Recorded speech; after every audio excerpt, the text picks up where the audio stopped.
کیا ہم سب سے پہلے تھے؟ ایک ایسا سوال جو انسانیت کو ہزاروں سال سے جکڑے ہوئے ہیں۔ کیا اس نیلی وادی، بلند پہاڑوں اور وسیع سمندروں والی زمین پر ہم سے پہلے کوئی اور بھی سلطنتیں آباد تھی جن کے تباہ ہونے کے بعد ہماری تخلیق ہوئی؟ جدید سائنس ڈائناسور اور برفانی دور کی بات کرتی ہے، مگر مذہبی بیانات اور قدیم تہذیبوں کے قصے کچھ اور ہی کہانی سناتے ہیں۔ ایک ایسی کہانی جس میں فرشتے، جنات اور عجیب الخلقت مخلوقات شامل ہیں۔ آئیے وقت کے صفحات میں واپس سفر کرتے ہیں اور اس عظیم ترین راز سے پردہ اٹھاتے ہیں۔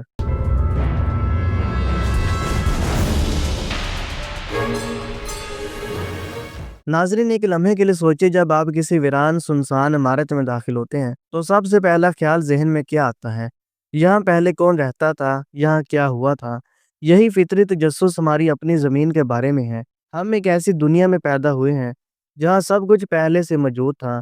پہاڑ، دریا، فصلیں، موسموں کے چکر، یہ سب ہمارے لیے تیار تھا۔ لیکن کیا یہ واقعی خالی تھی؟ کیا کائنات کا یہ حسین ترین سیارہ جو زندگی کے لیے مکمل طور پر موزوں تھا، لاکھوں کروڑوں سالوں تک ویران پڑا رہا، صرف اور صرف انسان کے آنے کا انتظار کرتا رہا؟ عقل اس بات کو تسلیم کرنے سے انکار کر دیتی ہے۔ یہ سوال محض علمی تجسس نہیں، بلکہ ہماری اپنی شناخت، ہمارے مقصد وجود اور ہماری حقیقی حیثیت کو سمجھنے کی کنجی ہے۔ اگر ہم سے پہلے کوئی اور تھا تو پھر ہم اس سلسلے کی آخری کڑی ہیں یا ایک اور درمیانی حلقہ؟ کیا ہماری آزمائشی اور ہمارا انجام ان سے مختلف ہوگا؟ یہ وہ بنیادی سوالات جو اس موضوع کو نہ صرف مذہبی بلکہ علمی، فلسفیانہ اور تاریخی اعتبار سے انتہائی اہم بناتے ہیں۔ اس راز کو کھولنے کے لیے ہمارے پاس بنیادی طور پر تین ذرائع ہیں۔ نمبر 1، آسمانی صحیفے یعنی قرآن اور احادیث۔ نمبر 2، قدیم تہذیبوں کے اساطیر اور تاریخی روایات۔ اور نمبر 3، جدید سائنسی دریافتیں یعنی آثار قدیمہ اور جیالوجی۔ ناظرین، ان تینوں ذرائع کے درمیان موازنہ اور تطبیق کی وہ راستہ ہے جو ہمیں ایک واضح تر تصویر دکھا سکتا ہے۔ تو ناظرین، پہلے ذریعے پر بات کرتے ہیں۔ قرآن مجید جو علم کی حتمی کتاب ہے، اس معاملے میں ہماری رہنمائی کرتا ہے، مگر صرف ایک انتہائی پر اسرار اور غور طلب آیت کے ذریعے۔ سورۃ البقرہ کی آیت نمبر 30 وہ واضح نقطہ ہے جہاں یہ بات کھل کر سامنے آتی ہے۔ اور وہ وقت یاد کرو جب آپ کے رب نے فرشتوں سے کہا، بے شک میں زمین میں ایک خلیفہ بنانے والا ہوں۔ انہوں نے کہا کہ آپ زمین میں ایسے جاندار بنائیں گے جو اس میں فساد انگیزی کرے گا اور خون ریزیاں کرے گا، حالانکہ ہم تیری حمد کے ساتھ تسبیح کرتے ہیں اور تیری پاکی بیان کرتے ہیں۔ اللہ نے فرمایا، بے شک میں وہ جانتا ہوں جو تم نہیں جانتے۔ اس ایک آیت نے ہزاروں سال کی تفسیری، علمی اور فلسفیانہ بحثوں کو جنم دیا۔ اس کے بنیادی سوالات یہ ہیں کہ فرشتوں نے فساد انگیزی اور خون ریزی کا ذکر کیوں کیا؟ کیا فرشتے محض مستقبل میں انسانوں کے اعمال کے بارے میں جان کر یہ سوال کر رہے تھے، یا پھر وہ ماضی کے تجربے کی بنیاد پر بول رہے تھے؟ کیا انہوں نے زمین پر پہلے ہی ایسا ہوتے دیکھا تھا؟ ناظرین، اکثر مفسرین کرام کا رجحان تیسرے نقطے کی طرف ہے۔ وہ استدلال کرتے ہیں کہ فرشتے جو ہمیشہ اللہ کی اطاعت میں مصروف رہتے ہیں، فطری طور پر فساد اور خون ریزی کے تصورات سے ناواقف تھے۔ ان کے لیے یہ لفظ استعمال کرنا اس بات کی واضح دلیل ہے کہ انہوں نے زمین پر اس سے پہلے بھی یہ مناظر دیکھے تھے۔ یہ ایک گزشتہ واقعے کا حوالہ تھا، نہ کہ محض مستقبل کی پیشن گوئی۔ قرآن کریم کے اس اشارے کی روشنی میں علماء اور مورخین نے متعدد ممکنہ مخلوقات کی نشاندہی کی ہے۔ آئیے ان میں سے ہر ایک کی تفصیل سے جائزہ لیتے ہیں۔ نمبر 1، جنات، سب سے مضبوط اور مستند امیدوار۔ یہ وہ مخلوق ہے جس کا ذکر قرآن مجید میں بار بار آیا ہے اور اسے آگ کے شعلے سے پیدا کیا گیا۔ احادیث مبارکہ میں اس بات کی صراحت ملتی ہے کہ جنات ہی وہ مخلوق تھی جو زمین پر حضرت آدم علیہ السلام سے پہلے آباد تھی۔ صحیح مسلم کی روایت ہے، حضرت ابو درداء رضی اللہ تعالیٰ عنہ سے مروی ہے کہ رسول اللہ صلی اللہ علیہ وآلہ وسلم نے فرمایا، اللہ تعالیٰ نے تخلیق کی 3 قسمیں بنائی: فرشتے جنہیں نور سے پیدا کیا، جنات جنہیں آگ سے پیدا کیا، اور حضرت آدم کو جیسا تمہیں بنایا گیا یعنی مٹی سے۔ طبرانی کی روایت میں ہے کہ زمین پر سب سے پہلے جنات آباد تھے۔ وہ اس پر رہتے، کھیتی باڑی کرتے، عبادت کرتے اور حکمرانی کرتے تھے۔ پھر ان میں فساد پھیل گیا اور انہوں نے ایک دوسرے کا خون بہانا شروع کر دیا۔ جنات کی اس پہلی نسل کو الجن الاولین یعنی پہلے جن یا البنان بھی کہا جاتا ہے۔ ان میں سے ایک طاقتور گروہ کا نام حسنات بتایا جاتا ہے جو اپنی خوبصورتی کی وجہ سے مشہور تھے۔ انہی میں سے ایک گروہ فاسق اور فاجر ہو گیا جس کی قیادت ابلیس کر رہا تھا، جو انہی میں سے تھا، مگر اپنی عبادت اور اطاعت کی وجہ سے فرشتوں کے صف میں شامل کر دیا گیا۔ جب ان کے فساد نے زمین کو گھیر لیا تو اللہ تعالیٰ نے ان کے خلاف اپنے لشکروں کو بھیجا۔ بعض روایات کے مطابق فرشتوں نے انہیں زمین سے نکال باہر کیا جزیروں اور پہاڑوں میں منتشر کر دیا۔ یہی وہ پس منظر ہے جب فرشتوں نے اللہ کے سامنے یہ استفسار کیا کہ کیا پھر سے ایک ایسی ہی مخلوق پیدا کی جا رہی ہے جو فساد اور خون ریزی کرے گی۔ نمبر 2، بن یا البنان، ایک گمشدہ کڑی۔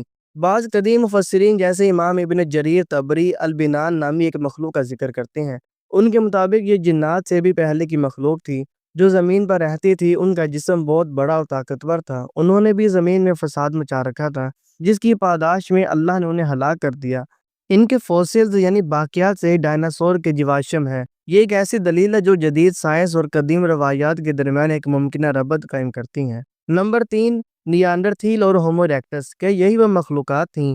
ہومو سیپینز جدید سائنس کے مطابق جدید انسان کی متعدد ہمائن سے پہلے زمین پر انسان نما انواع اور اقسام موجود تھی جن میں نیانڈرتھیل مشہور ہے۔ یہ ذہین تھے، اوزار استعمال کرتے تھے۔ تقریباً 40,000 سال قبل یہ نوعی پراسرار طور پر ناپید ہو گئی، بالکل اسی وقت جب ہومو سیپینز نے پوری دنیا میں پھیلنا شروع کیا۔ کیا یہ ممکن ہے کہ یہی نیانڈرتھیل یا ان جیسی دیگر انواع در حقیقت وہی مخلوقات تھی جن کا ذکر فرشتوں نے کیا تھا؟ کیا یہ وہی تھے جو فساد اور خون ریزی میں ملوث تھے؟ یہ ایک ایسا سوال ہے جس کا جواب مذہب اور سائنس کے درمیان ہم آہنگی کی ایک نئی کھڑکی کھول سکتا ہے۔ ممکن ہے کہ جنات کا لفظ انہی ابتدائی غیر مکمل انسانی انواع کے لیے استعمال کیا گیا ہو، یا پھر یہ ان سے بالکل الگ کوئی مخلوق تھی۔ دنیا کی تمام قدیم تہذیبوں، سومیری، مصری، یونانی، ہندو، مایا، ان کے اساطیر میں ایک بات مشترک ہے کہ انسانوں سے پہلے دیو ہیکل طاقتور مخلوقات کی موجودگی ہے۔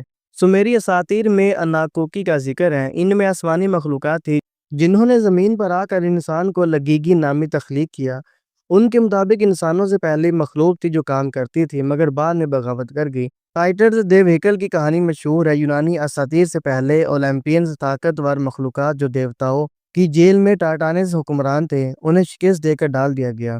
ہندو مت کا تصور ہے جو طاقتور دیو تھے یہاں کہ ہم عصر اور حریف تھے، ان کے دیوتاؤں کے درمیان مسلسل جنگ جاری تھی۔ یہ تمام داستانیں ایک ہی بنیادی حقیقت کی طرف اشارہ کرتی نظر آتی ہیں کہ ہم سے پہلے ایک طاقتور مخلوق تھی جس نے نافرمانی یا فساد کی وجہ سے اپنا مقام کھو دیا اور پھر انسان کو اس زمین پر لا کر آباد کیا گیا۔ یہ قصے قرآن میں بیان کردہ واقعے کے بگڑے ہوئے اور اساطیری رنگ میں رچے ہوئے ورژن لگتے ہیں۔ سائنسدانوں کے مطابق زمین کی عمر 4.5 ارب سال ہے جبکہ جدید انسان کا وجود محض 2 سے 3 لاکھ سال پرانا ہے۔ اس طویل عرصے میں زمین پر زندگی کے بے شمار اشکال نمودار ہوئے اور مٹ گئے۔ ڈائناسور 23 کروڑ سال تک زمین پر حکمرانی کرنے والی 6.5 کروڑ سال قبل ایک عظیم الشان آفت عظیم مخلوق جو شہاب ثاقب کے گرنے کے باعث صفحہ ہستی سے مٹ گئی۔ کیا یہی وہ البنان تھے جن کا ذکر قدیم روایات میں ملتا ہے؟ سائنس کا یہ بیانیہ اس بات کی واضح تصدیق کرتا ہے کہ زمین خالی ہرگز نہیں تھی۔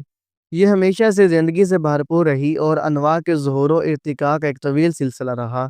جب ہم ان تمام ذرائع قرآن، احادیث، قدیم تہذیبوں کے قصے اور جدید سائنس کو یکجا کرتے ہیں تو ایک مربوط اور منطقی تصویر ابھر کر سامنے آتی ہے۔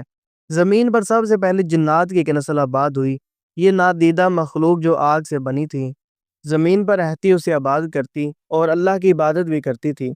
وقت گزرنے کے ساتھ ان کی قیادت میں فساد، تکبر اور خون ریزی پھیل گئی۔ اللہ تعالیٰ نے ان کے خلاف اپنے فرشتوں کو بھیجا جنہوں نے انہیں قابو کیا اور زمین سے ان کا غلبہ ختم کر دیا۔ اس واقعے کے بعد جب اللہ نے فرشتوں کو انسان یعنی حضرت آدم علیہ السلام کی تخلیق کے بارے میں بتایا تو انہوں نے اپنے اس ماضی کے تجربے کی بنیاد پر یہ سوال کیا۔ اس کے ساتھ ساتھ زمین پر ڈائناسور جیسی دیگر عظیم الجثہ مخلوقات بھی آباد رہیں جو اپنے وقت کے بعد فنا ہو گئی۔ جدید انسان کی تخلیق اس سلسلے تخلیق کی آخری اور سب سے اشرف کڑی ہے جسے خلیفے کا اعزاز بخشا گیا۔ ناظرین کرام، ہمیں اس سے یہ سبق حاصل ہوتا ہے کہ انسان کی ذمہ داری ہمیں خلیفہ بنا کر بھیجا گیا ہے، نہ کہ مطلق حاکم۔ ہماری ذمہ داری ہے کہ ہم اپنے سے پہلے گم کردہ راہ ہونے والی مخلوقات کی طرح فساد اور خون ریزی نہ کریں۔ توحید کا اس بات یہ سارا بیان اس بات کی طرف اشارہ ہے کہ کائنات کا کوئی بھی عمل بے مقصد نہیں۔ ہر تخلیق، ہر ارتقاء اور ہر ہی ہلاکت ایک حکیمانہ منصوبے کے تحت ہے۔ تواضع کا جذبہ، ہم زمین کے مالک نہیں بلکہ امین ہیں۔ ہم سے پہلے بھی بہت سی طاقتور قومیں آئی اور چلی گئی۔ ہمیں اپنی حیثیت کو پہچاننا چاہیے اور تکبر سے بچنا چاہیے۔ یہ واقعہ محض ماضی کی داستان نہیں بلکہ انسانیت کے مستقبل کے لیے ایک سبق ہے۔ ہماری آزمائش یہی ہے کہ ہم اپنے علم اور عقل کو استعمال کرتے ہوئے اس زمین پر عدل، امن اور توحید کی بنیاد پر ایک تہذیب تعمیر کریں۔ یا پھر انہی مخلوقات کے انجام کو دہرائے جنہوں نے فساد اور خونریزی کو اپنا شعار بنا لیا تھا۔ اب انتخاب ہمارا ہے۔ ناظرین اکرام، اس طرح کی مزید اسلامک ویڈیوز اور اسلامک واقعات دیکھنے کے لیے ہمارے چینل کو لازمی سبسکرائب کر لیجیے گا۔ شکریہ۔